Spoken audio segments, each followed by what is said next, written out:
అదే సమయంలో తక్షణం లోకల్ బాడీస్కి సంబంధించిన ఎన్నికలు కూడా నిర్వహించాల్సిన పరిస్థితి. కాకపోతే లోకల్ బాడీస్ ఎన్నికలు నిర్వహించాలంటే బీసీ కులగణన జరిగి తీరాల్సిన పరిస్థితి కనిపిస్తుంది. అయితే బీసీ కులగణన ఇప్పుడు చేపడితే కనీసం 3-4 నెలల సమయం పడుతుంది.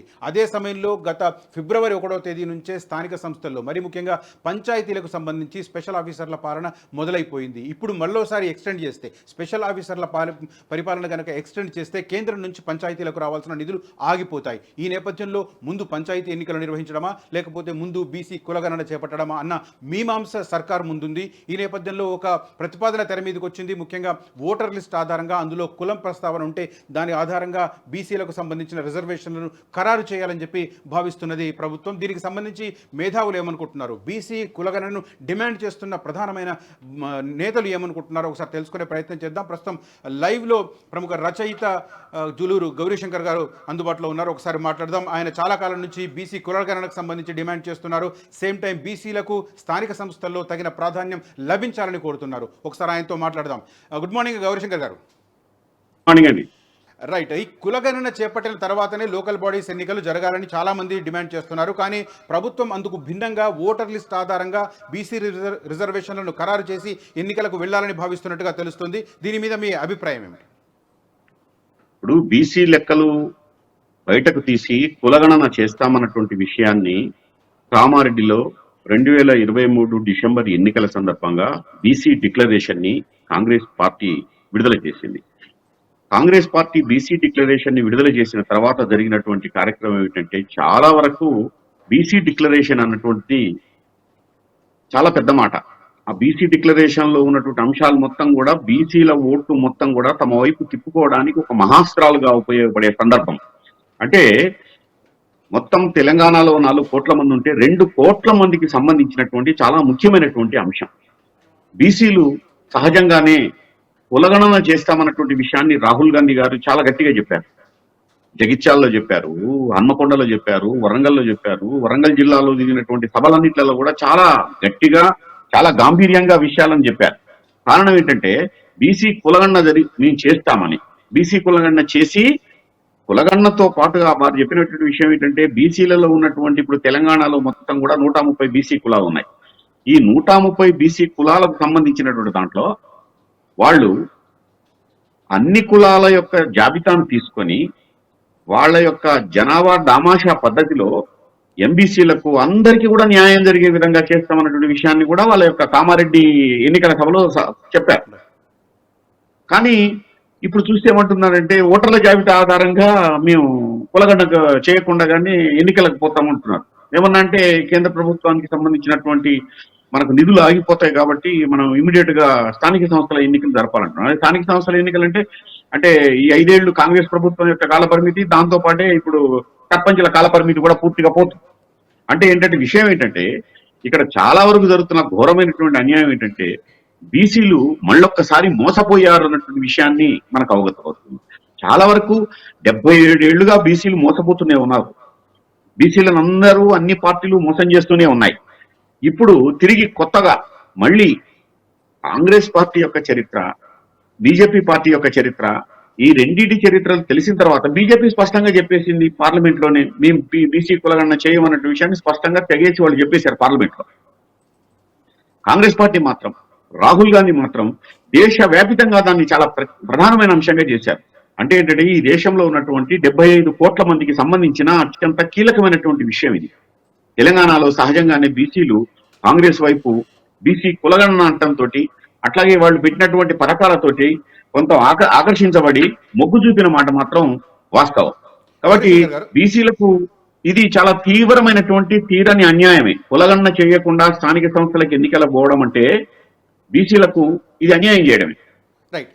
ప్రధానంగా ఓటర్ లిస్టు ద్వారా గనక ఈ బీసీలకు సంబంధించిన రిజర్వేషన్లను ఖరారు చేస్తే బీసీ వర్గాల్లో ఉన్న అన్ని సామాజిక వర్గాలకు కూడా న్యాయం దక్కుతుందంటారా, అవకాశం దక్కుతుందంటారా? ఎట్లా చేస్తారు అది? దాన్ని ఏ రకంగా చేస్తారు? ఫస్ట్ అంటే బీసీలలో ఉన్నటువంటి అన్ని సామాజిక వర్గాలంటే ఇప్పుడు ఒక 7-8 సామాజిక వర్గాలకు చెందిన వాళ్ళు మాత్రమే ఇప్పుడు అసెంబ్లీలోకి పోతున్నారు. వాళ్ళు మాత్రమే సర్పంచులుగా ఇతర చిన్న చిన్న పదవులు ఏమన్నా ఉంటే వాళ్ళు తీసుకుంటున్నారు. ప్రధానంగా 130 కులాలకు సంబంధించినటువంటి దాంట్లో అసలు ఇప్పటి వరకు వార్డు మెంబర్ అయ్యారా? ఇప్పటిదాకా మీరు ఎంపీటీసీ అయ్యారా? ఇప్పటిదాకా మీరు జెడ్పీటీసీ అయ్యారా? ఏమైనా జిల్లా పరిషత్ చైర్మన్ అయ్యారా, గ్రామ కమిటీ అయ్యారా అన్న లెక్కలు తీయాలంటే మొత్తం తప్పకుండా కులగణనలో ప్రత్యేకమైనటువంటి అంశంగా ఈ అంశాన్ని చేర్చాలి. మీరు ఇప్పటి వరకు రాజకీయ ప్రాతినిధ్యానికి సంబంధించిన చిన్న పదవినైనా చేపట్టారా? మీ కుటుంబం నుంచి వెళ్ళారా? మీ తరతరాలుగా వస్తున్నటువంటి మీ కుటుంబంలో ఎవరైనా ఒక సభ్యుడు వార్డు సభ్యుడిగా ఉన్నాడా లేదా అన్న విషయం తేలాలంటే మీకు ఓటర్ లిస్ట్ ఎట్లా తెలుస్తుంది? BC B group, BC A group అని ఉంటుంది అంతే. That's all. దాన్ని ఎట్లా సాధ్యం? అసలు మీరు కులగణనే చెయ్యకుండా జనగణనలోనే కులగణన లేనప్పుడు కులగణన విషయాలు మీకు ఎట్లా తెలుస్తాయి? అసలు ఎవరు ఏ సామాజిక వర్గాలకు సంబంధించినటువంటి వాళ్ళు ఎంతమంది ఉన్నారన్న విషయాన్ని ఎట్లా తెలుస్తాయి? నాకు తెలియదు. అంటే ఏంటంటే ఇది మొత్తంగా కూడా ఇది హామీలను గుప్పించి 77 ఏళ్లుగా జరుగుతున్నటువంటి అన్యాయాల్ని, మోసాలని తెలిసినప్పటికి కూడా ఈసారి మేము తప్పకుండా చేస్తాం, తప్పకుండా బీసీలకు సంబంధించినటువంటి హక్కుల్ని మేము చూస్తాం, బీసీలకు చట్టసభల్లో పోవటానికి మేము రిజర్వేషన్లు చూస్తాం, మేము పంచాయతీరాజ్ యాక్ట్ లో 72, 73 రాజ్యాంగ సవరణల్ని మార్చుతాం. ఇవన్నీ జరిగిన తర్వాత, బీసీ కులగణన చేసిన తర్వాత గ్రామ రాజ్యాల్ని బీసీల చేతుల్లో పెట్టడం వల్ల 25,000 మంది బీసీ యువ నాయకత్వం రాబోతుంది మీకు అన్నటువంటి విషయాన్ని కూడా చెప్పారు.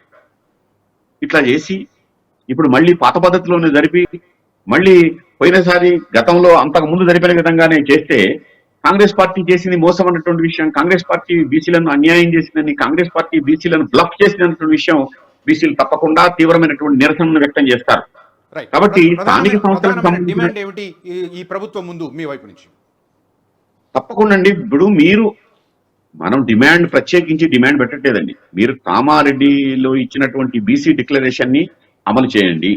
బీసీలకు ఇప్పుడు మాకు బస్సు అట్లాగే గృహజ్యోతి అన్నటువంటి విషయాలను వెలుగులో తీసుకొచ్చారు. అడుగడుగున మొత్తం కూడా ఇప్పుడు కరెంటు పోతుంది. దాన్ని ఏమనాలి? 2,500 రూపాయలు మహిళలకు ఇస్తున్నారు. ఏవి అవి? ప్రతి మహిళకు స్కూటీ ఇస్తా అన్నారు. ఏదది? కాబట్టి ఇట్లా చాలా హామీలు గుప్పించారు.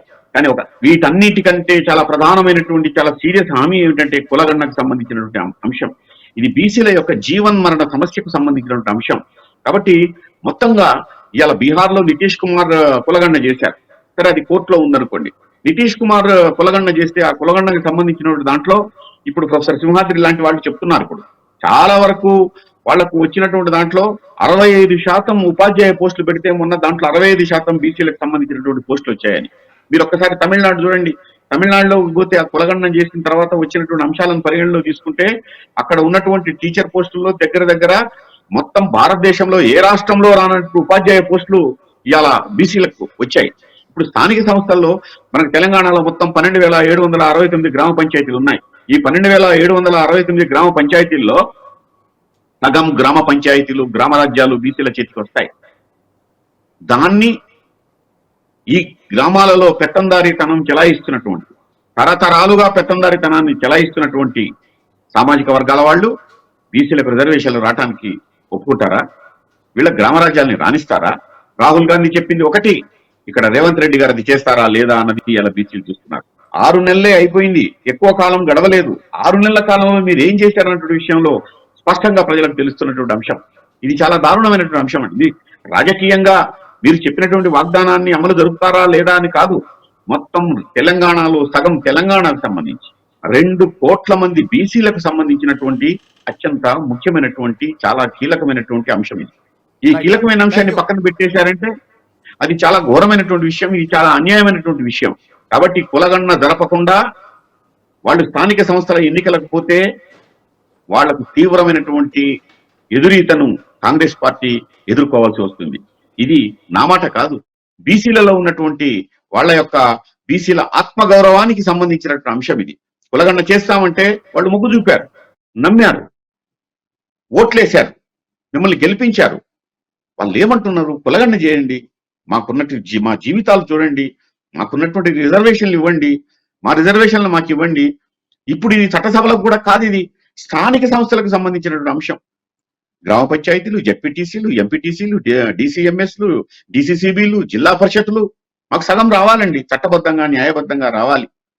తరతరాలుగా రిజర్వేషన్లు పొందుతున్న వాళ్ళు మీరు, ఇక్కడ ఒక తరతరాలుగా రావాల్సిన రిజర్వేషన్లు పొందుతున్న వాళ్ళు. డ్యూ రిజర్వేషన్స్ రావడం అనేది రాజ్యాధికారంలో భాగస్వామ్యం పెంచుకోవడానికైనా, లేకపోతే విద్యా ఉద్యోగ రంగాల్లో కూడా భాగస్వామ్యం పెంచుకోవడానికే? ఏది ముఖ్యం రెండింటిలో?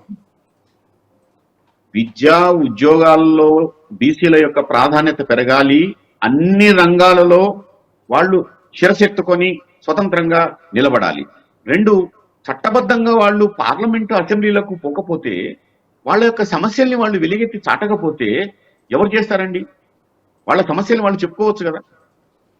వాళ్ళ సమస్యలు వాళ్ళు చెప్పుకోవాలంటే తప్పకుండా స్థానిక సంస్థల నుంచి పార్లమెంటు వరకు వాళ్ళకి రిజర్వేషన్లు రావాలి. అట్లా రిజర్వేషన్లు రాకపోతే, ఆ రిజర్వేషన్లు లేకపోతే వీళ్ళకు కావలసినటువంటి వీళ్ళ యొక్క ప్రశ్నల్ని వీళ్ళ యొక్క అంటే మనం మాట్లాడేది ఏమిటంటే, తప్పకుండా ఏదో కొద్దో గొప్ప ఉన్నటువంటి కొంతమందికి రిజర్వేషన్ల కోసం మనం అడగడం లేదు. ఇది ఈ దేశంలో సగం మంది ప్రజలకు సంబంధించిన అంశం. ఈ రాష్ట్రంలో సగం మంది ప్రజలకు సంబంధించిన అంశం. ప్రజా సమూహాలకు సంబంధించిన అంశం. చాలా వరకు ఇది ఒక అభివృద్ధికి సంబంధించిన అంశం. రిజర్వేషన్లు అంటే ఎవరో ఇది కుల సమస్య కాదు. ఇది దేశ సమస్య. ఇది రాష్ట్ర సమస్య. ఈ రాష్ట్రీయమైన జాతీయమైనటువంటి సమస్య. ఇది మన దేశ అభివృద్ధికి సంబంధించిన అంశం. ఇది మన రాష్ట్ర అభివృద్ధికి సంబంధించిన అంశం. ఎట్లా చెప్తారండి మీ అభివృద్ధి సూచికలు మొత్తం కూడా? సగం మంది ప్రజలకు సంబంధించినటువంటి వాళ్ళ లెక్కేది లేనటువంటి మీరు అభివృద్ధి సూచికలు చూపిస్తారా? అభివృద్ధి సూచికలు చెప్తారా? ఇదేం న్యాయం అండి? చాలా వరకు చూడండి, క్షేత్రస్థాయికి వెళ్ళండి. సో ఓవరాల్గా బీసీ కులగణనకు సంబంధించి సామాజిక వర్గాల వారీగా అందరికీ న్యాయం జరిగేలా కులగణన చేసి దాని ప్రాతిపదికనే రిజర్వేషన్లను అమలు చేసి లోకల్ బాడీస్ ఎలక్షన్స్ నిర్వహించాలని, రాజ్యాధికారంలో భాగం పెంచాలన్న డిమాండ్ ప్రబలంగా వినిపిస్తుంది. అయితే ఓటర్ లిస్ట్ ఆధారంగా చూస్తే అందులో బీసీ-డి, బీసీ-ఏ ఇట్లాంటి వివరాలు తప్ప ఎవరికి గతంలో రాజ్యాధికారం దక్కింది, ఏ వర్గాలకు ఇంకా సముచిత స్థానం దక్కాలి అన్న విషయంలో ఇంకా క్లారిటీ రాదు. కాబట్టి కులగణన జరిగిన తర్వాతనే లోకల్ బాడీస్ ఎన్నికలు నిర్వహించాలన్న డిమాండ్ చాలా ప్రబలంగా వినిపిస్తుంది. ప్రభుత్వం ఈ అంశాలను ఎలా పరిగణలోకి తీసుకుంటుంది? ఎందుకంటే ఇది డిమాండ్ ఒకటే కాదు, కాంగ్రెస్ పార్టీ వైపు నుంచి మేనిఫెస్టోలో ప్రధానంగా ప్రస్తావించి సాక్షాత్తు ఆ పార్టీ అగ్రనేత రాహుల్ గాంధీ నోటి వెంట ప్రకటించిన హామీ ఇది. బీసీ డిక్లరేషన్ కామారెడ్డిలో అనౌన్స్ చేశారు. ఆ తర్వాత తెలంగాణ వ్యాప్తంగా అసెంబ్లీ ఎన్నికలలో భాగంగా రాహుల్ గాంధీ ఏ సభలో మాట్లాడినా కూడా ఈ అంశాన్ని ప్రముఖంగా ప్రస్తావించారు. కేంద్రంలోని నరేంద్ర మోదీ ప్రభుత్వం బీసీ కులగణనకు వ్యతిరేకంగా ఉంది, మేం మాత్రం సానుకూలంగా ఉన్నామని చెప్పి పదే ఆయన ప్రకటించిన పరిస్థితి. అయితే ఇప్పుడు 6 నెలల కాలంలో ఆ దిశగా అడుగులు పడలేదు. ఇప్పుడు లోకల్ బాడీస్ ఎన్నికలు తక్షణం నిర్వహించాల్సిన అగత్యం ప్రభుత్వం ముందుంది. ఈ నేపథ్యంలో మరి లోకల్ బాడీస్ ఎన్నికలకు ఎలా వెళ్తారన్నది పెద్ద చర్చనీయాంశంగా మారింది. అసలైన తొలి వెలుగు. ఫాలో వాట్సాప్ @తొలి వెలుగు official.